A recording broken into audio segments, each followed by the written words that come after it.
But welcome everyone. We're so excited to have you join us from wherever you are in the country and in the world. We know it sounds like we've got people from out of country as well, which is super exciting. But I'm Charles Manser. I direct the Immersion Program in the Ignatian Center. Kayla, do you want to quickly introduce yourself as well? Sure, yeah. For folks that didn't hear before, my name is Kayla Wells. I am Program Director of Immersion. I've been at the center for about 3.5 years and was an undergrad at Santa Clara before. So if you have questions about that, please feel free to ask. Yep, Kayla is an incredible resource both from the student and staff experience, so feel free to look her up and follow up with some questions about. She's also an out-of-stater. She came from Massachusetts, and so quite a significant change for her. I've been at the university for about a little bit over 4 years now, all in the Ignatian Center, which has been wonderful. We're going to share broadly about the Ignatian Center, but a big part of our focus in today's conversation is going to be about the immersion program, because that's a touch point for students to get involved in really early on in their career and throughout the 4 years that they're at the university. They'll touch point with our other 2/3 primary programs if they're interested in it, and a lot of them will touch point with them just based on merit of being in their classes, but our immersion program is really the extracurricular involvement that students can easily sign up for and get involved in. So we're excited to discuss that. And again, the Ignatian Center for Jesuit Education really focuses on the mission of the university and really igniting that and illuminating that for our students, faculty, and staff. So excited to have you here. You know, you're a small group, so feel free to chime in and interrupt us with questions throughout the presentation, or you can toss them in the chat box. We don't want this to be just a one-sided presentation, so we'd love for you to feel free to interrupt. So we're gonna go ahead and get started with some of the more specific content, and I'll hand it off to Kayla. Wonderful. Thanks, everyone. We just wanted to kind of go over our mission of what we do as a center. We are one of the 3 centers of distinction at Santa Clara. And so we're paired with Markkula and Miller centers to really bring the Jesuit education to life. And I feel like that is absolutely true, speaking from the former student perspective of coming to Santa Clara, not knowing too much about what it means to be at a Jesuit university and being very curious about that and being able to experience it real time through these programs that we offer and through these centers of distinction that are really thinking critically about what it means to be a person in this world, and what it means to be a person who is thinking critically about different justice issues, specifically things that we focus on in the Ignatian Center. So we want to give students a chance outside of the classroom to really experience that through our events and our programs, that Jesuit wisdom, of connecting with others, accompaniment, and just reflecting on those experiences that we have, and really seeing what is the world telling us and who do we want to become in this world. Thanks, Kayla. I realize I took your slides. So do you want to take the next one too? Yeah, sure. Perfect. We wanted to give you a little sense of why we say our programs are here, there, everywhere, because we do have a range of programs. We think about here as the campus of Santa Clara, where we have our Bannon Forum events. That's one of our main programs. We'll tell you a little bit more about that. And Ignatian Spirituality and Formation. So that's actually happening like on our campus. And then we also have in our local community, the Thriving Neighbors, as well as a Rupe Engagement and Fellowship. And again, we'll define these all for you. But we're here on campus. We are there in the Santa Clara, San Jose communities, really working with communities who are underserved, under-resourced, and making sure that we're engaging with local folks, not just going on immersions everywhere. We really want to have all 3 layers. But we are going everywhere, or we have traditionally. Charles and I were in Kenya and Tanzania with a group of students last summer. And we have run trips to Ecuador, India, Costa Rica, Guyana, many different places, as well as domestic trips. We really want to kind of take all of these layers of what it means to be in this world and think about being involved locally as well as globally. And so that is kind of the focus of our programs, is having touch points on all of those things. And then we also have a Gdonovan Fellowship, which students can self-design their own fellowship and what organization they want to work with anywhere in the world. Thanks, Kayla. And on that note of everyone, I think you mentioned that there's someone on the call from Trinidad. We actually had a lovely long 14-hour layover in Trinidad where we got to do a little boat excursion there. So we got to bring a group of students there. I forgot about that. Not about that, but we had the lovely experience. But the Bannon Forum, as Kayla mentioned, is one of our 3 primary signature programs.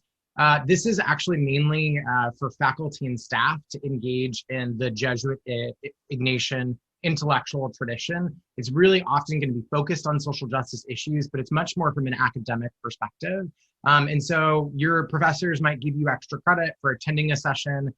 The involvement from professors in the Bannon Forum events is really incredible.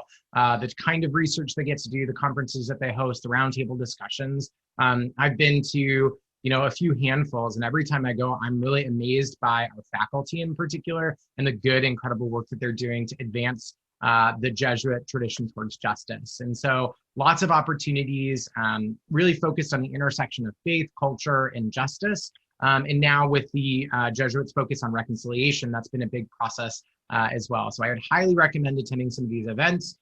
They are really, really accessible. And again, focusing on, I always say to students, one of my biggest regrets from college was I had all these experts in their fields at the university, but I didn't spend time listening to them discuss their expertise outside of the classroom, and the Bannon Forum has got you covered for that. So highly recommend getting involved and attending some of their sessions. Awesome. Yeah. Thanks, Charles. I think there's no shortage of events at Santa Clara. We are always bringing experts to campus, among many different programs and departments. And that was one of the things that helped me figure out, what do I want to do when I grow up in the future? And hearing from experts in different fields that I had never even heard of before really helped open my eyes to the possibilities. So just know that if you come to Santa Clara, there are so many options for ways to get involved and to learn and just to be exposed to a whole range of different things. Our Rupe placements are one of our local programs. And so every student that comes to Santa Clara, there are core requirements. You probably already know about those. One of them is the experiential learning for social justice. And that happens through our Rupe placements. So one of our programs in the Ignatian Center works with about 50 to 100 community partners, depending on the quarter, to place students in local organizations to work with different underserved populations and really bring to life this idea of creating men and women for and with others, right? Getting out into the community, engaging with other folks. We want our education to be holistic. We want you to have experiences with people, learning from people.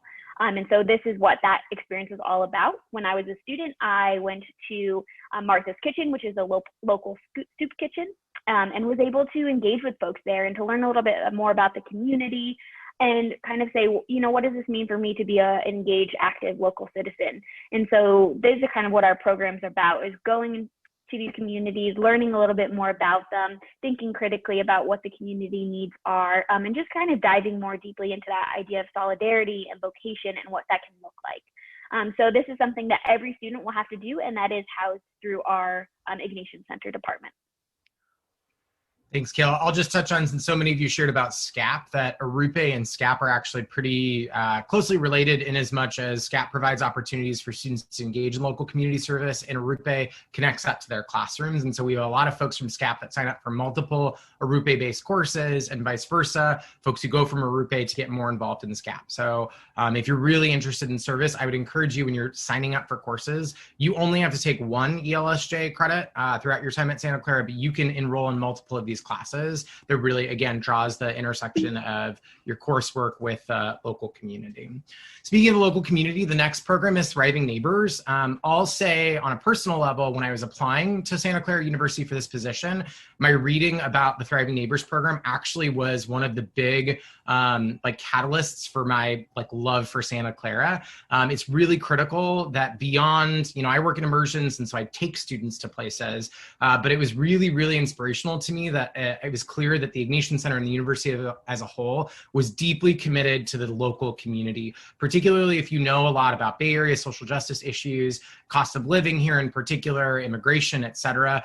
To know that there was a program that was committed and long-term committed to the local community has been really incredible. So we have a few staff members that their primary job their only job really, in conjunction with students, local community partners, and professors, is to build programs programs, especially in the East Washington neighborhood, which is one of our lower income areas with limited access to resources. And so they've done an education pipeline program to help young students like seek college long-term. They've done economic programs in conjunction with our business school. They actually helped train a number of folks from the community about how to run their own small businesses like pupuserias, or I think one of the big ones was actually a an banana store. And so just basic business practices. And so this really helps to work with the community, empower them to really sort of do the work themselves in conjunction with, again, professors and students. It's really an incredible program. Highly encourage you to learn more about it. Thanks, Charles. Yeah, we also have this within the Thriving Neighbors program within Arupe. There are so many fellowships that we offer, and one of them is the Gdonovan Fellowship. And this is the self-designed fellowship that I spoke about earlier. We have many fellowships on Santa Clara campus. A lot of them are sending folks to specific organizations in specific places. Like I went to Bolivia before my senior year. But the Gdonovan Fellowship really allows you to kind of choose what organization that you want to work with. So if you're passionate about something in particular, or there is an organization in your hometown, this fellowship really kind of guides you through that process of creating a fellowship, giving you a $2,500 stipend to actually do that fellowship and get paid, because often nonprofit work goes unpaid for volunteers and students. And so we want to be able to really make sure that our students get that opportunity and can be compensated for that as well. And it's really just a wonderful opportunity to spend an entire summer. It's usually about 6 to 8 weeks in this community with this organization, diving deeply into what they do, supporting their work, getting to know community members, and having mentorship and reflection throughout that process, right? That's kind of where we come in as staff members, is really supporting you in saying, why is this fellowship so meaningful? Why is this work so meaningful? We really help guide you through that mentorship and that reflection process of the Gdonovan Fellowship. So we usually choose 15 fellows every summer. We did figure out how to make that virtual this summer, and we have a blog. So if you wanted to read about this opportunity, please feel free to visit that on our website. But that's the Gdonovan Fellowship, self-created, really amazing opportunity to work with an organization that is community-based of your choosing. I'll also just add really quickly, for those of you who are looking for just incredible opportunities for future internships, this is a really good starter because it showcases your capacity to build and design your own program. And so there are a number of other programs on campus that really respect students that have done this particular program. So again, highly recommend. We've had a number of former Associate Student Government presidents. In particular, I think the last 3 have been Gdonovan Fellows at some point at their time at Santa Clara. So this is really sort of top-notch students that are able to really self-direct. So highly recommend. So what we're going to focus the bulk of the remainder of our time with you on is our immersions program, since not only are we sort of resident experts on that, since that's our job, but also because that's a really easy point for student involvement. And also it's one of the most popular programs on campus. So Kayla attended a few immersion programs when she was an undergrad. I think, each year we have about 150 or so students participate in our long-term programs or our plunges, and so incredible opportunities. These will align with student breaks, and so we offer them cyclically in the winter break, so in December, in the spring break, so usually March for a week, and then in the summer break, those are usually our longer programs. And so all of our summer programs are international. Those will range between 9 to our East Africa trip was 2.5 weeks, so 9 days to 2.5 weeks. And then during the academic year, most of our programs, so spring break and winter break, are about 7 or 8 days, depending on travel time. And so you never have to sacrifice class or other activities on campus. These are always during breaks. We'll always, in every cycle, have at least one international offering. And then typically we have a local or domestic offering as well. Again, summer is the only one that's exclusively international. Yeah, and as I mentioned before, these are programs that are going locally within the United States as well as internationally. Of course, these are on pause right now, but they're really designed to help participants see the world with new eyes. And what I mean by that is being able to visit these communities and not just be on vacation there, but actually talk to the locals, to actually do homestays with them and experience kind of the world through their eyes a little bit and have conversations about what their life is like, share meals with them. In the last picture, you saw folks dancing together in India. To be able to have that experience and to kind of see just what the different perspectives are, what different lifestyles are like, and to learn from that. Most of the communities that we work in or meet with, they are working in their communities to create positive change. So if that, I get so inspired by everyone that I meet and talk to, and it really helps me to see new and creative opportunities in my own community to get involved and to do better and hopefully have a positive impact. And it's also, right, an exposure piece as well, just recognizing the suffering of marginalized communities. Charles and I have actually both been to the US-Mexico border and been able to see what migrants are dealing with and to speak directly with migrants about their experience, waiting and applying for asylum, and just how painful that can be to have to leave your home country and then not really be in the limbo of the legal process. So to be able to hear about that, and learn more about it and just be exposed to that in a way that you can't read about in news articles is really, really powerful and important to do. And then we talk about what is this, like I mentioned before, what does this mean for me in the world? Who am I becoming because of these things that I'm learning?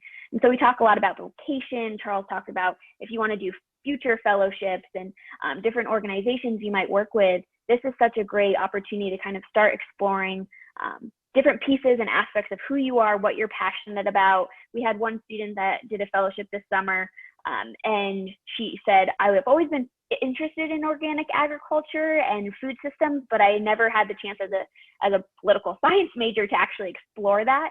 And so this was, our programs were an opportunity for her to kind of merge different interests and see how they could be combined. And so that's really what our programs are about. Seeing the world with new eyes, seeing what does this mean for me in my life, and just connecting with others in a really meaningful and just conversational based way. Thanks, Kayla. I know a lot of you touched on service as something that was really particularly important to you in your college experiences, or those of you who are interested in getting more involved in service during your college experience. I think immersions are a perfect opportunity to help inform what service can and should be. While we don't do a lot of community service on our actual immersions, the questions you learn to ask, the sort of way that you see the world really helps inform what a commitment to service and justice looks like long-term. So a really good way to inform that. We've got 4 pillars of our program, things that we focus on in the preparation process and on immersion. Those are community. Again, you're building community. I made some of my best friends on my immersion experiences in college, and a lot of our students share the same piece. It's always wonderful for us after immersions to see the relationships that are built between students. When you're stuck together 24/7, you really learn a lot about each other. So community with the cohort that you go with, and then the community that you're learning about and living among on the actual immersion. Simplicity really focuses on this notion of really appreciating and valuing what it means to be present and in the moment, to get rid of those extra things in your life that are distracting, and to really appreciate the people and the presence around you. And so we don't even allow students to have their cell phones on immersion. So parents, you won't hear from them the whole 7 to 10 days that they're gone. And students are usually terrified about that, but they always say that's one of their favorite parts of the experience, was just to not have the distraction of technology. And then spirituality, we've got students from all walks of life that participate in our programs, students who are really committed to their particular religious tradition, students who have a more broad understanding or definition of spirituality, and then students who don't consider themselves spiritual or religious at all. And we use the Ignatian framework to really sort of focus on meditation, mindfulness, meaning making, and give the students those tools that they can sort of practice on their own. But we actually do have reflections every night on immersion, and create that space for students to really dive into deep conversation. And again, our students constantly reflect to us, even the students that come from non-Christian or non-Catholic traditions, that this has been one of the favorite experiences for them, is to really dive into meaningful conversation.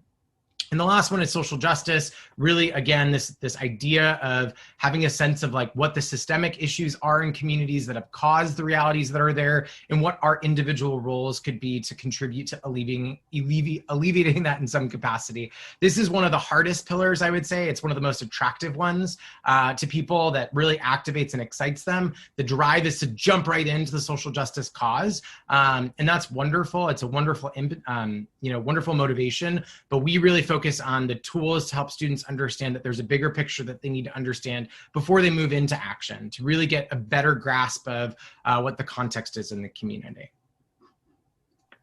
Charles, if you want to just stay on the slide really quickly, because that location in this photo is actually the place that I first went on immersion with the Ignatian Center. I've been on maybe like 8 to 10, maybe more now, but this is in Cholula, Mexico.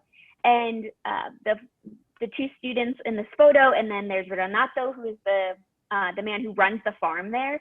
And these are an opportunity also, I want to mention, to meet people that you would have never otherwise met. Of course, Renato, I would have never been to Cholula and to meet him and to learn from him and his experiences working on the farm, but also to meet other students.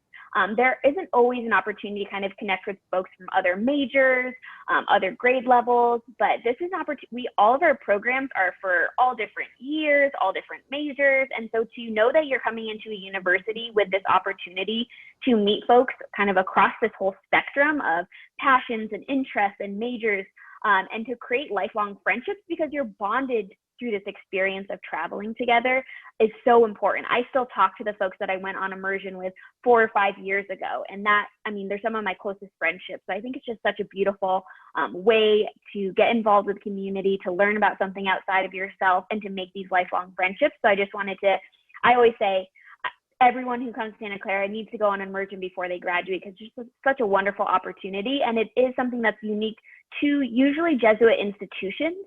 So if you're thinking about other universities, definitely, look at the different programs that they have, but you won't find this at regular institutions, maybe some different liberal arts schools, but this is really about the Jesuit education. So I just wanted to emphasize that, of like, this is one of the reasons why I loved my time at Santa Clara so much, and just wanted to share that piece. I'll just add too, I work with a lot of students in the business school because I help facilitate a course there. And in my conversation, and I'm also getting my master's in business presently. And even in my conversation with professors and folks that are helping with career formation, a lot of folks have talked about the value of the Santa Clara education, being that employers in the community love Santa Clara students because of their commitment to their values. And so it's not hard to, when you're looking at multiple resumes for a job long-term and you can see, hey, that person has a 3.8 GPA, they're a president of 6 clubs, it's really hard to sort of compare people's success level. And I actually think what's attractive about an education like the one that you get at Santa Clara is that when people look at Santa Clara students, they think these are people that are really committed, they're motivated, they care about things beyond just success, and beyond just like being the smartest or the most talented. They care about being human and being concerned. And that's actually becoming much more attractive in the workforce, particularly as more managers are coming from millennials. And so I would highly recommend seeking opportunities to balance your career at Santa Clara with these more human-focused and human-centered programs, because like Kayla said, you're not going to get these at other universities in the same way. And I actually think they really enhance not just your leadership skills, but people's perception of you as a leader. So highly recommend, again, to find programs like this. Wonderful. So this is kind of our last slide. It's just a quote that I think represents our programs, our intention with our programs. It is not about helping anyone, but really being in community with others, and through that being liberated together, through that work, through that community aspect, through that connection and accompaniment.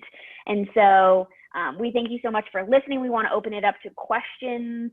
Please feel free to ask about any of our programs or anything that came to mind during that presentation. Please feel free to ask. You can raise your hand, you can just unmute yourself, anything.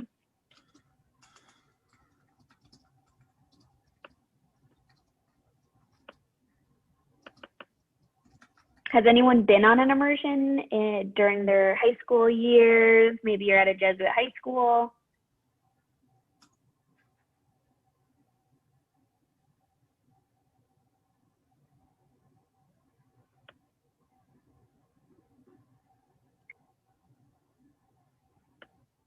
We often get questions about cost, places that we go.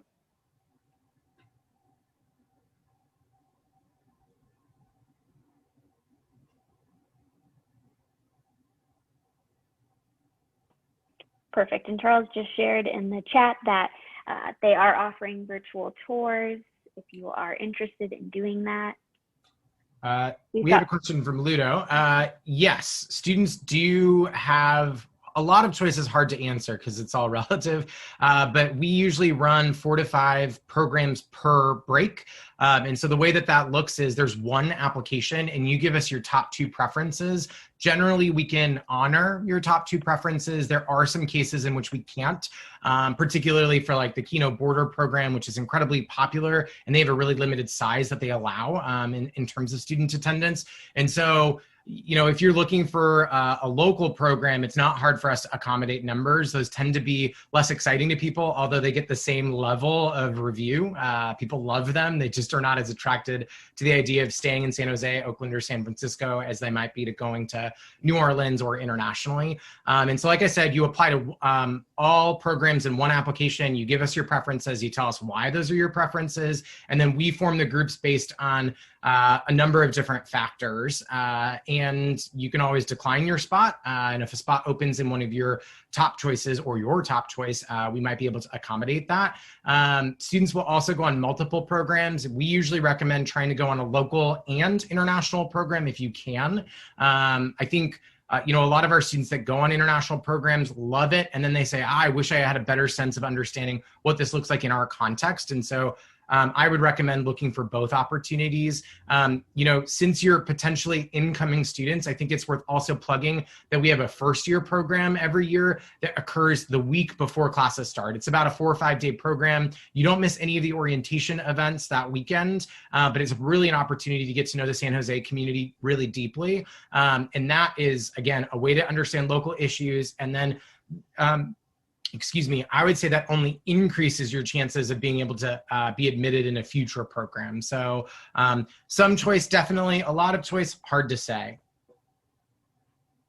Thanks, Charles. We've got 2 other questions from Adrian, and they're wondering about when students usually take these trips. And I think it is all across the board. I did it my senior year, my senior year, and wished I had done it sooner, because we do have programs from first year, and if I had done it sooner, I would have been able to be a student leader potentially.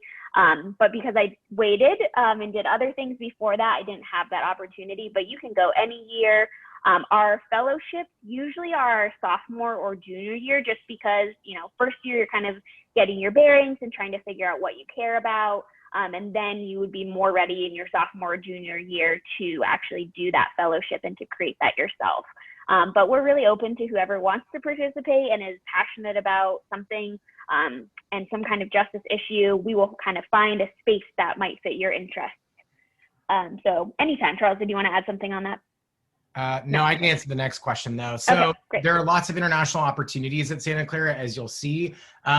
Study abroad is relatively competitive though. And so you're going to want to plan that early on. Unfortunately, they can't accept all students to the study abroad programs. And so, you know, if you're not able to get in, usually the most popular time is fall of your junior year, especially since we're on the quarter system. It's a little bit more difficult to find programs in the spring quarter that accommodate students. So highly recommend planning that out early, but don't rely on that to be your only international opportunity, because we have had students every year that have come to us and said, I didn't get into study abroad. Is there still space on an international program with you?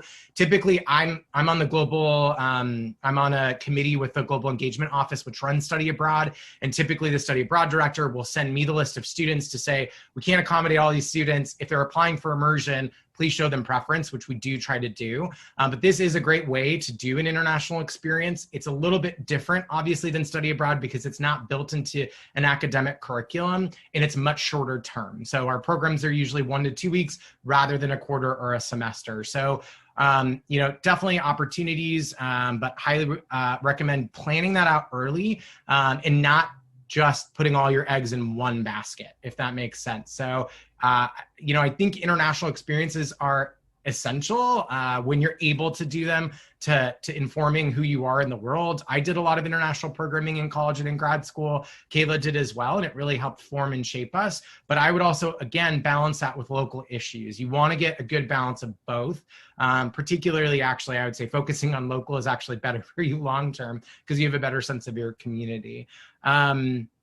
I'm not also sure, Adrian, if your question was about when the immersion cycles actually happen. So beyond the first year's sophomore, we run them every break. So winter break, spring break, and summer break. And again, you don't miss classes with our programs. There are other programs that you might have to miss some school, but our program is make sure that you don't actually miss anything. But yes, very, very popular. I think, you know, if at the risk of sounding a little prideful, our program is one of the top rated programs at the university.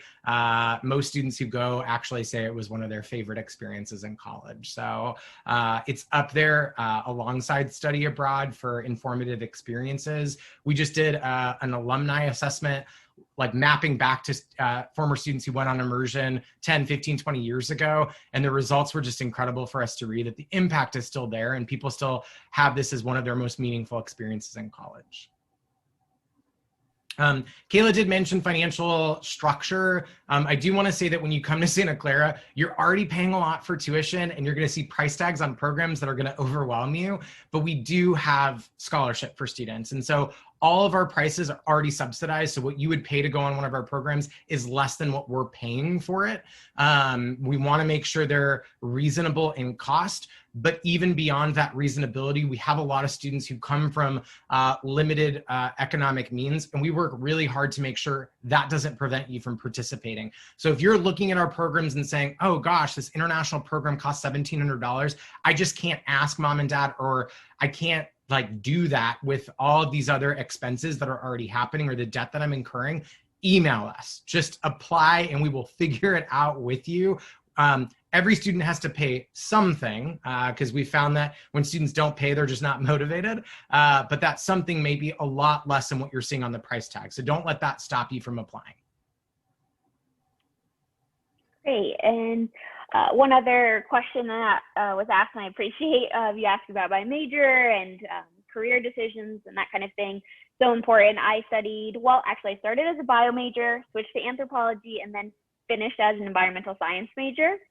I really just was interested in so many different things and the way that the world works. And I wanted to explore that through a major that really encompassed so many different class opportunities and experiences, and environmental science was a way for me to do that.